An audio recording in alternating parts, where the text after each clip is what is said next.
இந்த ரமதானுடைய மாதத்திற்கென்று இன்னொரு சிறப்பை சொல்லுங்கள் என்று கேட்டால் இது நோன்புடைய மாதம். ஷஹரு ரமதான், ரமதானுடைய மாதம் என்பது நோன்புடைய மாதம்.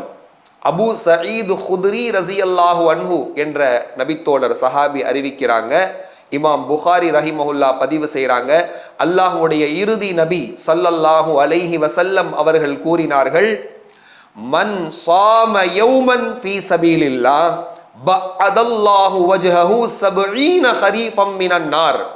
யாராவது ஒருவர் அல்லாஹ்வுக்காக ஒரு நாள் நோன்பு வைத்தால், ஒரே ஒரு நாள் அல்லாஹ்வுடைய பாதையில் ஒருவர் நோன்பு வைத்தால் 70 ஆண்டுகள் அவருடைய முகத்தை அல்லாஹ் நரகத்தை விட்டும் தூரமாக்கி விடுகிறான் என்று இறுதி தூதர் ஸல்லல்லாஹு அலைஹி வஸல்லம் அவர்கள் கூறினார்கள். மரியாதைக்குரியவர்களே, ஒருத்தருக்கு 29 நாட்கள் 30 நாட்கள் ரமதானுடைய நோன்பு கிடைத்தால், அந்த பாக்கியம் கிடைத்தால் எத்தனை ஆண்டுகள் அவருடைய முகத்தை அல்லாஹ் நரகத்தை விட்டும் தூரமாக்கி விடுகின்றான் என்பதை இந்த ஹதீஸின் மூலமாக நாம் புரிந்து கொள்ளலாம்.